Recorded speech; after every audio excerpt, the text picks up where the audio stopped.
Préparons la paix, 3e jour sur 28. Se défaire du sentiment de manque, de la fausse impression de manquer.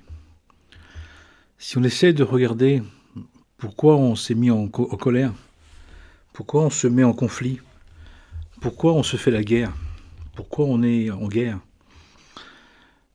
ça part toujours d'un sentiment de manque, de quelque chose qu'on aurait dû avoir, qu'on n'a pas, de quelque chose qu'on avait, qu'on n'aurait pas dû nous enlever, de quelque chose qu'on nous a empêché d'obtenir, etc., etc. Et ce qui en découle, peut-être le sentiment d'injustice qui amène parfois l'esprit de vengeance, l'esprit de haine, de colère, de haine, et qui, entre guillemets, pourrait justifier qu'on soit attaquant, qu'on soit colérique, qu'on soit haineux, qu'on se mette en guerre. Et là, on peut tomber dans des délires très violents, très mortifères, très cataclysmiques. Et on voit bien que si on a du pouvoir, ceux qui ont du pouvoir, c'est au degré du pouvoir que l'on a, au degré de la puissance qu'on peut développer, on peut justifier faussement le fait de vouloir posséder au prix de l'autre, parce que soi-disant on aurait manqué. Mais à vrai dire, si on a conscience que Dieu nous a créés, que nous sommes une créature de Dieu, que Dieu est la seule volonté, est une volonté, la seule, qui est la véritable volonté divine. Et que ce que fait Dieu, ce que crée Dieu, est impeccable, et sans aucun défaut possible, et totalement juste. De fait, ce qui en découle, c'est qu'il ne peut pas y avoir de manque. Qu'il ne peut pas y avoir quelque chose qui s'est mal passé. Qu'il ne peut pas y avoir quelque chose qui aurait un défaut. Que le divin n'aurait pas fait et ne ferait pas tout ce qu'il doit faire parfaitement. Ce qui veut dire que tout ce qui se passe dans nos vies est un projet spirituel, est un projet que notre âme divine est venue réaliser. Et il est vrai qu'on peut être impressionné ou même apeuré ou terrifié de certains projets, vu ce qui se passe dans la vie des personnes. Mais pour autant, ce n'est pas parce que nous sommes impressionnés, ce n'est pas parce que nous sommes bouleversés ou terrifiés ou apeurés de ce qui se passe dans le monde, de ce que les personnes vivent, que pour autant, ça pourrait justifier que finalement le divin pourra justifier la guerre comme une espèce de nécessité. Et je ne parle pas forcément des guerres entre les peuples, je parle de la guerre que nous avons avec l'autre. La rancune est un esprit de la guerre, la vengeance est un esprit guerrier, la haine est un esprit guerrier, la colère, qui disent que nous souffrons de l'idée du manque, de l'idée de quelque chose qui ne serait soit pas assez, soit en trop, mais dans tous les cas qui ne serait pas juste. Mais est-ce que c'est possible qu'en Dieu, quelque chose soit injuste? On peut dire qu'on ne comprend pas. On peut dire qu'on a du mal à le vivre, que ça nous est insupportable de vivre cette volonté, qu'on la trouve dure et qu'on lui demande de la miséricorde, de la compassion, de la pitié. Mais de penser que quelque chose serait injuste, serait manquant, serait déficient, n'est pas possible. Est une fausse pensée, est une idée qui ne fait qu'alimenter la rancune, la haine de soi, la haine de l'autre, et la justification de tous les autoritarismes, de toutes les injonctions, de tous les actes de malveillance, d'abus. Mais ça veut dire que l'antidote à tout ça, c'est de comprendre que on ne manque de rien, que la vie est tout à fait, nous apporte tout ce qu'on a besoin pour réaliser le projet divin que nous portons, que nous sommes. Bien évidemment, si on n'y croit pas, c'est bien évidemment, si on a un autre projet que de servir à la volonté divine, que d'accomplir le projet divin que nous sommes et pour lequel nous avons été créés, alors bien évidemment, on peut tout justifier.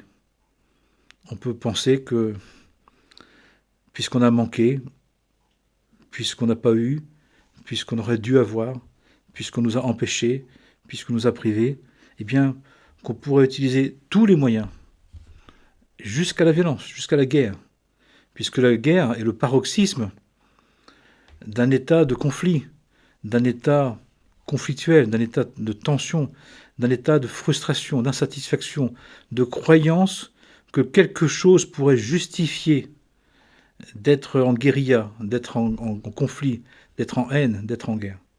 Et qu'est-ce qui sous-tend tout ça? C'est l'idée que quelque chose est manquant, que quelque chose est absent, que quelque chose a été supprimé, enlevé, qui n'a pas été donné, qui n'a pas été reçu, comme on avait besoin, soi-disant, comme on voulait, comme on espérait. Et là, on doit faire un travail spirituel, dans une nouvelle compréhension. Si on sait que Dieu existe, et que Dieu est notre Créateur, et qu'il nous a créés, et que ce que crée Dieu est parfait, il n'y a pas de manquement, il n'y a pas de déficience, que c'est absolu, que c'est parfait. Ça veut dire que la vie que l'on a, la vie que l'on doit avoir, c'est celle qui fait partie de notre odyssée de l'âme, de l'être, de notre histoire d'âme. Et que finalement, c'est notre personnalité qui peut croire, imaginer, vouloir autre chose que ce qui est possible de vivre, de ce qui est souhaitable de vivre, de ce qu'on peut vivre. Bien sûr, si on est dans la mesure, si on est capable, de manière éthique, responsable, morale, d'améliorer notre vie, on doit le faire, on peut le faire, on doit le faire. Mais si on commence à devoir choisir des moyens violents, des moyens coercitifs, des moyens injonctifs, des moyens totalitaires, pour arriver à un mieux ou un plus, c'est qu'on est en train, en quelque sorte, de penser que Dieu a manqué quelque chose, que le divin a mal fait son job. C'est quand même incroyable. Je ne parle pas de ceux qui ne croient pas en Dieu. Si quelqu'un écoute ce que je dis, qui ne croit pas en Dieu, qu'il pense que quelque chose ne va pas bien, c'est normal, c'est logique, et ça le regarde, et que Dieu vous bénisse, et que longue vie, belle vie. Mais si on est logique avec nous-mêmes, on doit être logique. Si j'ai foi en Dieu, si j'ai confiance en Dieu, si j'ai la certitude de sa présence, de sa bienveillance, de son amour, qu'il m'a créé, je ne peux pas vivre comme quelqu'un qui aurait le droit aurait le droit de quelque chose au point de mal se conduire, qui manquerait quelque chose au point de mal se conduire. C'est impossible.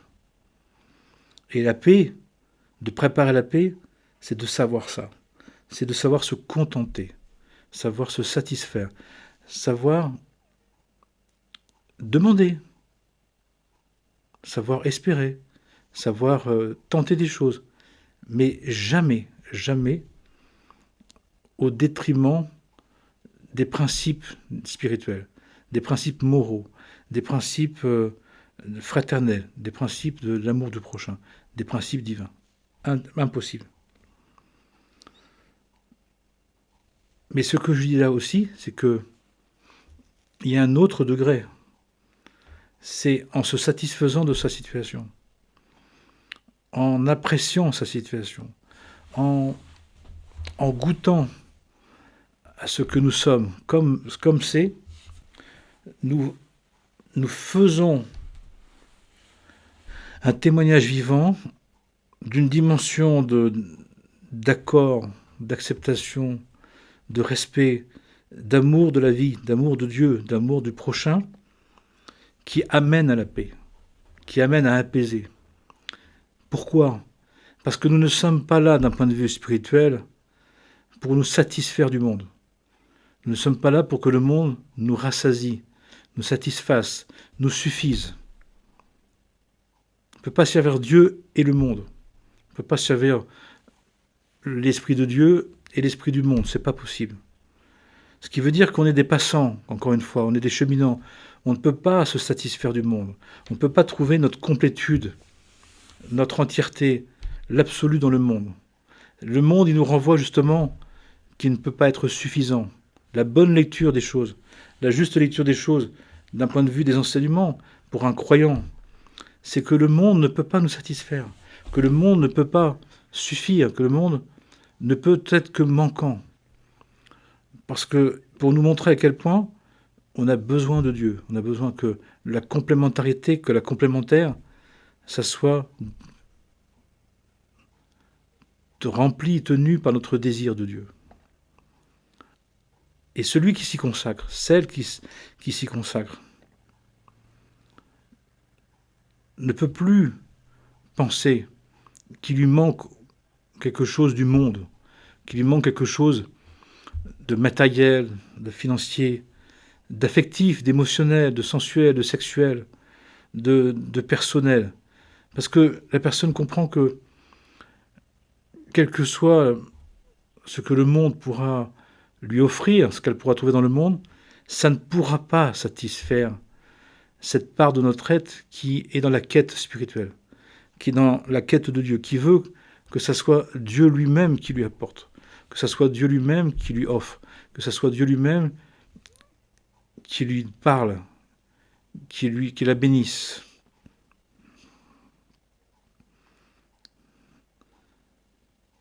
En sachant ça, c'est d'aider à la paix, c'est d'aider à ne pas participer, à ne plus participer à ce délire collectif, ce délire en soi, ce délire entre soi, entre les autres, avec les autres, de vouloir que le monde suffise, de vouloir plus de moyens, d'argent, de terrain, de pouvoir, d'avoir, de savoir, de possession, de jouissance.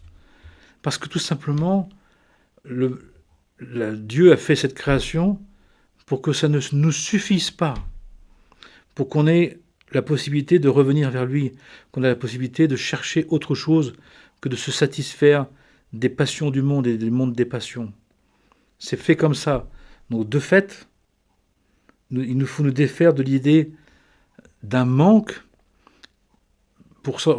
et que le monde puisse nous combler ce manque pour ressentir le manque existentiel, le manque essentiel, c'est lequel ? Le besoin de Dieu.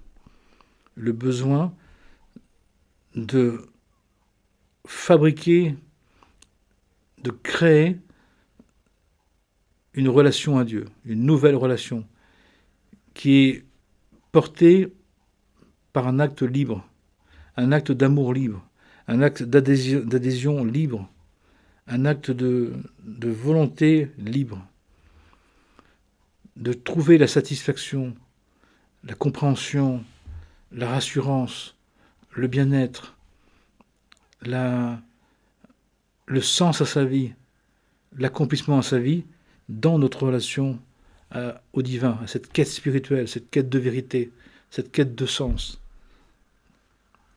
Qui fait qu'à partir de là,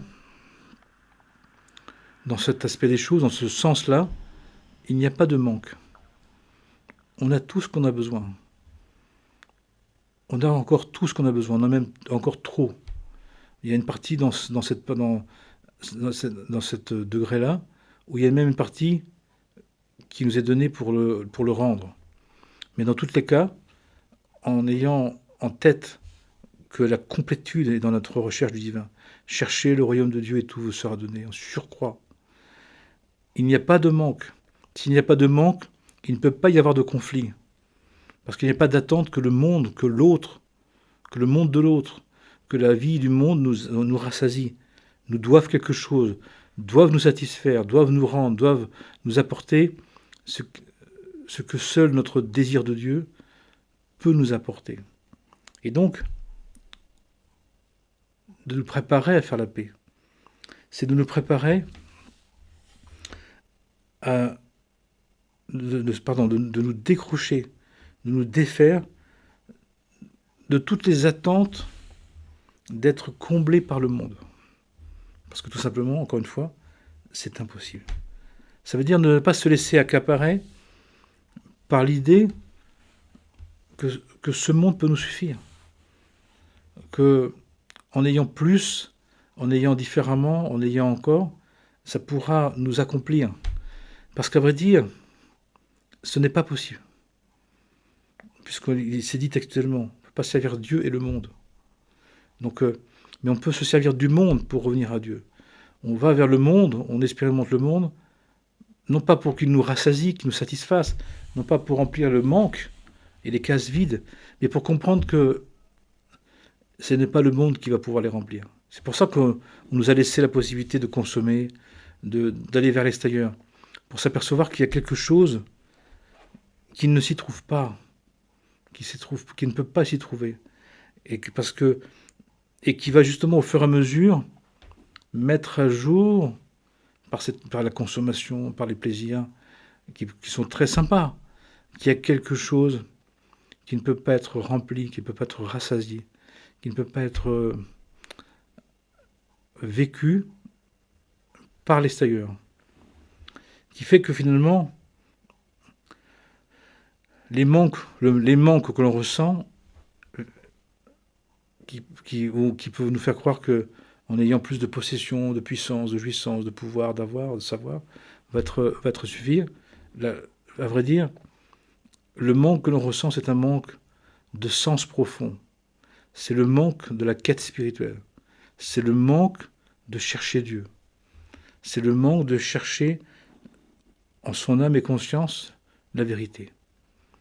Si on le sait, et quand on le sait, on va donc arrêter de demander aux autres, de demander au monde, de demander à notre vie personnelle, à notre vie du monde, de nous satisfaire, de nous rassasier, de nous suffire. Tout simplement parce que c'est pas possible. C'est pas possible ontologiquement. C'est fait comme ça. Si c'était possible, et pour ceux qui le croient, qui le veulent, ils veulent tout de cette vie. Ils veulent tout d'une vie. Ils veulent tout des autres. Mais ça ne fait pas des êtres qui sont rassasiés, qui sont en paix. C'est des êtres qui sont jamais satisfaits vraiment. C'est des êtres qui deviennent de plus en plus exigeants, de plus en plus débordants, de plus en plus agressifs. Parce que cette part de nous qui voudrait se nourrir que du monde, elle ne peut pas être satisfaite. C'est fait pour ça. C'est pour qu'elle comprenne que c'est pas possible. Même si on le tente, même si on l'essaye, même si on l'expérimente. Mais à un moment donné, on doit comprendre que ce n'est pas possible, que ce n'est pas plausible. Si on le sait, on se maintient dans notre idéal, on maintient notre idéal dans les conditions du monde que l'on a. Et Dieu pourvoira, c'est Dieu qui décidera. Si on a besoin de plus, on aura plus. Si on a besoin de moins, on aura moins.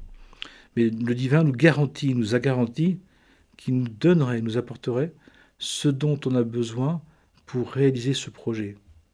Le projet d'avoir surtout besoin du divin pour être en lui, par lui et avec lui. Qui fait que de fait, nous sommes remplis et rassasiés du désir de Dieu. Qui fait qu'on n'attend plus du monde, donc on ne peut pas manquer du monde, manquer par le monde, ou manquer de quelque chose.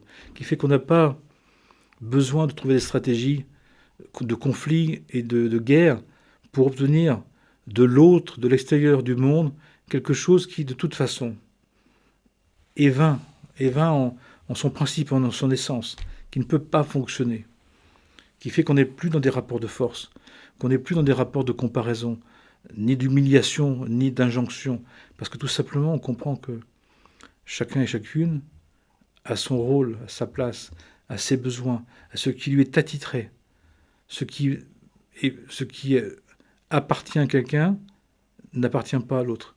Ce que quelqu'un doit recevoir, personne d'autre peut le recevoir. Ce que, et si quelqu'un, par la force, s'est approprié quelque chose, c'est juste un voleur. Et un voleur, même s'il s'est approprié un butin, il n'est pas légitime. Ça ne lui appartient toujours pas. Ce n'est pas parce on vole quelque chose à quelqu'un, c'est pas parce qu'on vole quelque chose, qu'on vole quelque chose à quelqu'un, qu'on lui prend de force, que même s'il nous appartient, il est à nous. C'est faux. C'est toujours du vol. D'ailleurs, c'est ce qui produit dans le temps un certain nombre de situations où on va nous prendre, on va nous reprendre, on va nous priver, on va nous empêcher, on va nous retenir, on va nous injoncter, parce que justement, on a œuvré avec l'esprit du vol. Et des personnes, ils pensent que parce qu'ils ont réussi à s'approprier les choses, que maintenant c'est leur propriété. Mais c'est totalement faux. Totalement faux. Qui fait qu'inévitablement, il y aura un retour, il y aura une compensation, il y aura une régulation, mesure pour mesure, comme on dit. Donc, ne laissons pas accaparer, ne laissons pas leurrer par des croyances ou par des idées que ce monde pourrait nous satisfaire, nous rassasier, nous suffire, parce que c'est tout simplement impossible. Il est fait justement pour qu'on revienne vers le divin. Il est fait pour que on goûte aux fruits de l'Esprit Saint, mais pour comprendre quelle est la source de tous ces biens, et qui est Dieu. Et pour ensuite avoir envie de chercher Dieu, et de le trouver, et de rester auprès de lui. Tout le travail spirituel de perfectionnement de l'être, de sainteté du cœur, de prise de conscience des réalités spirituelles qui nous gouvernent, qui nous tiennent, qui nous structurent.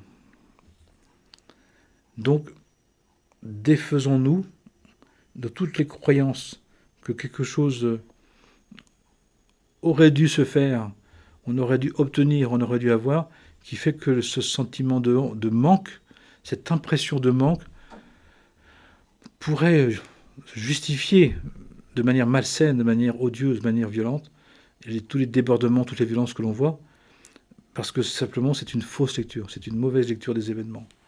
C'est une mauvaise compréhension de ce que le monde provoque. Le monde est là pour nous ramener vers le divin. Le monde est là pour nous ramener vers Dieu.